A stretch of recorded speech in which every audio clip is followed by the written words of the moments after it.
A very good morning, dear students. Welcome all. I hope you all are doing well at home. In this video, we will start the new chapter, Chapter 8, Material and Solution. So, let's start. Everything around you, living and non-living, is made up of matter. What is matter? Matter is anything that has weight and occupies space. Matter is of three types: solid, liquid and gas. There are two very important things to remember about matter. One, matter has weight. This means that everything in the world has weight. Number two, matter occupies space. Everything in the world needs some space to fit in. Some matter is big like an elephant, while some matter is small like a grain of sand. Some matter is visible like a book or a tree. Some matter is invisible like air or bacteria. We already know that certain things like salt and sugar dissolve in water. A liquid in which a solid can dissolve is called a solvent. Here, water is a solvent. Take a glass of milk. Add a spoonful of sugar in it and stir well. The sugar you added dissolve in milk, so milk is also a solvent. A dry cleaner uses petrol to clean clothes. All the dirt from the clothes dissolve in it. Here, petrol is a solvent. What happens to a solid when it dissolves? Let's do an activity. Take a spoonful of sugar and add it to a glass of water. Do you see it settling down? Now stir it slowly with a spoon. What do you see?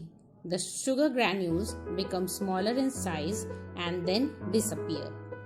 Taste a spoonful of this water. It will taste sweet. It means the sugar is in water but cannot be seen. As you put a solid in a solvent, the solid breaks up into very tiny invisible particles. These particles spread themselves and occupy the spaces between the water particles. Thus, a solid which dissolves in a solvent is called a solute. Here, sugar is the solute, water is the solvent. Now, add a spoonful of Bournvita in a cup of warm milk and dissolve.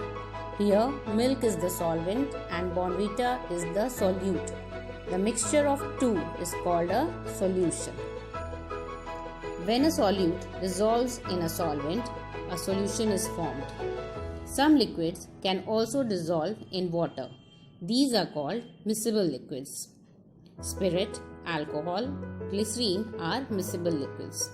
Oil is immiscible, which means that they do not dissolve in water. Some gases like oxygen, carbon dioxide can dissolve partially in water. Carbon dioxide is dissolved in a drink to make it fizzy. That is why it is called an aerated drink. Soluble and insoluble substances. All substances which get dissolved in water are called soluble substances. For example, salt, sugar, tea, etc. While substances which do not get dissolved in water are called insoluble substances. For example, sand, small stones, etc. Water is a very good solvent. Therefore, it is also called a universal solvent. Now let's learn how to separate the insoluble substances from water. Some substances like stone, sand, chalk and many kinds of disease germs are insoluble in water. We can separate the insoluble substances from the water by sedimentation and filtration. Sedimentation. Take some clear water in a beaker. Now take some mud and mix it in the water. The color of the water is changed. Keep it undisturbed for some time. The insoluble particles are settled down at the bottom. These are called sediments and this process is called sedimentation.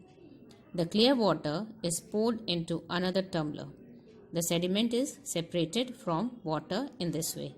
This process is called decantation.